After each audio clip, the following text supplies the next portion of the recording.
ایک عورت تھی طواف کر رہی تھی اور طواف کے دوران کہتی تھی اللہ میں اس حال میں بھی آپ سے راضی، اے اللہ میں اس حال میں بھی آپ سے راضی۔ تو ایک آدمی نے یہ سنا تو بڑا حیران ہوا، اس نے اس سے پوچھا کہ تو کیوں کہتی ہے کہ میں اس حال میں بھی آپ سے راضی، میں اس حال میں بھی آپ سے راضی؟ اس نے کہا کہ میں طواف ختم کر لوں گی نا تو میں تمہیں اپنا واقعہ سناؤں گی۔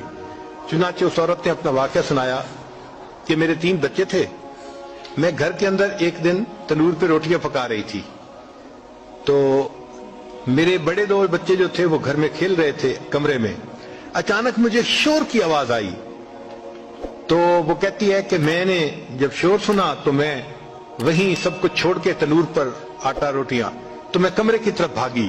جب کمرے گئی تو میں نے ایک عجیب تماشا دیکھا کہ اس سے 1-2 دن پہلے میرے خاوند نے گھر میں بکری کو ذبح کیا تھا اور جس چھری سے بکری کو ذبح کیا تھا وہ اس نے کمرے میں رکھی تھی۔ تو میرے دونوں بچے کھیلتے کھیلتے ان میں سے ایک نے دوسرے کو کہا کہ تمہیں پتہ ہے کہ ابو نے بکری کو کیسے ذبح کیا تھا؟ تو دوسرا کہتے ہیں مجھے تو نہیں پتا۔ وہ کہتے ہیں اچھا آؤ میں تمہیں بتاتا ہوں کہ کیسے ابو نے ذبح کیا تھا۔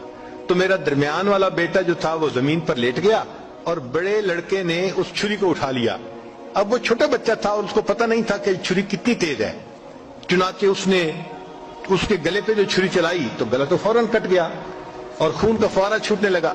اب جب خون نکلا تو شور ہوا اور میں بھاگی ہوئی آئی تو میں نے دیکھا کہ میرا بچہ خون میں لت پت پڑا تھا اور اس کی جان نکل چکی تھی۔ اب میں نے سوچا کہ میرا بڑا بیٹا کہاں ہے جس نے یہ حرکت کی تھی؟ وہ ڈر کے بھاگ گیا تھا اور کہیں چھپ گیا تھا۔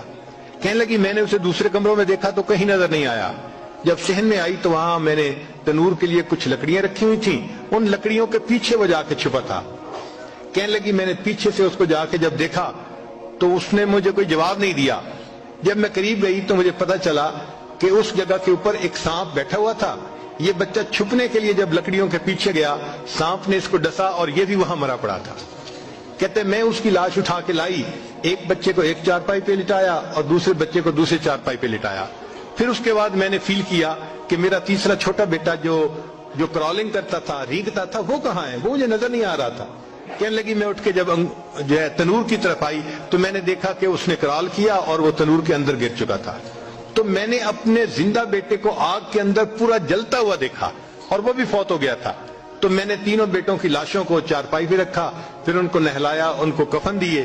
جب تینوں کے جنازے ایک دن میں گھر سے نکلے تو میں عمرے کے ارادے سے آ گئی۔ اب میں طواف کر رہی ہوں اور اپنے اللہ کو کہہ رہی ہوں اے اللہ میں اس حال میں بھی آپ سے راضی ہوں۔